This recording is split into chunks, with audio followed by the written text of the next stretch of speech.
In this video, we're going to learn how to use morau in Japanese. Morau means to receive or to get. The basic structure for the recipient receives something, noun, is recipient ga or wa, noun o morau. And if you want to say who you got it from, so the source of the object, you can add the source person and mark that person with ni. Now you might be thinking, doesn't the particle ni mean to? So it might feel a little confusing to use ni as from. But in sentences with morau, ni marks the source person, the person you're receiving something from. So in sentences with morau, ni can be translated as from. And we can also use kara because it literally means from. Now let's try an example. I received a present from my friend. That would be 私が or 私は友達に or 友達からプレゼントをもらう。How about the child got an autograph from a famous person?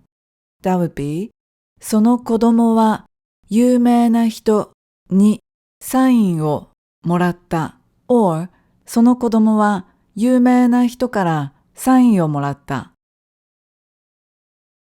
In Japan, children get money called お年玉 from adults on New Year's Day. If you want to explain that custom, you can sayお正月に子供は大人にお金をもらう or お正月に子供は大人からお金をもらう。Notice we have two ni particles here. The first ni marks お正月 as the time when the event happens. The second ni marks 大人 as the source person. My father got a bonus from his company. That would be 父は会社からボーナスをもらった。When the source is not a person like company, a school, or the government, we use から。So we say 父は会社からボーナスをもらった because the source is a company.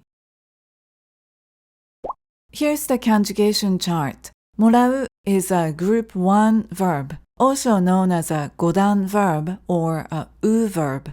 Please feel free to pause the video if you'd like to review the conjugations. Now let's compare もらう and あげる. We just talked about the custom on the New Year's Day that children get money from adults. 子供は大人にお金をもらう or 子供は大人からお金をもらう。Now, what if we want to explain the same custom from the adult's point of view, like adults give money to children? Notice that the subject in the first sentence is children, but this time the subject is adults. So we say 大人は and then the recipient is children. So we say 子供に and then お金をあげる. Here we want to say adults give, so we use あげる. Both sentences describe the same event, but they focus on different actors. The first sentence focuses on the children's action, which is receiving, so we say もらう. The second sentence focuses on adult action, which is giving, so we say あげる. Now let's say you gave a snack to your teacher. Grammatically, you could say 先生は私にお菓子をもらった or 先生は私からお菓子をもらった. This means the teacher received a snack from me. But if you are the giver, it's more natural to speak from your own perspective and say, I gave a snack to the teacher. So that would be 私は先生にお菓子をあげた Again, both describe the same event, but they focus on different actors.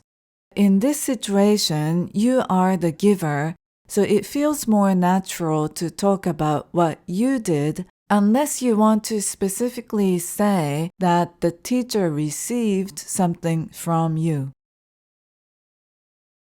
Now let's compare もらう and くれる. First, can you say, I receive a letter from my friend. 私は友達に手紙をもらう. Or, 私は友達から手紙をもらう. Now, can you rephrase it as, my friend gives a letter to me.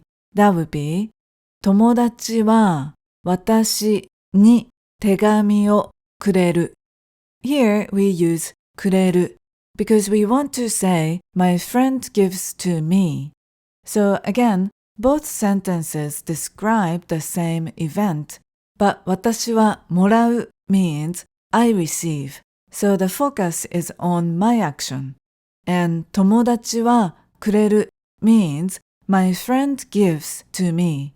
So the focus is on my friend's action. And also, もらう and くれる have a slightly different nuance. くれる suggests that the giving action is kind and that you appreciate the giving action. Now let's look at a natural conversation example. コンサートのチケットをもらったんですが、一緒に行きませんか？誰からもらったんですか？さっき知らない人からもらいました。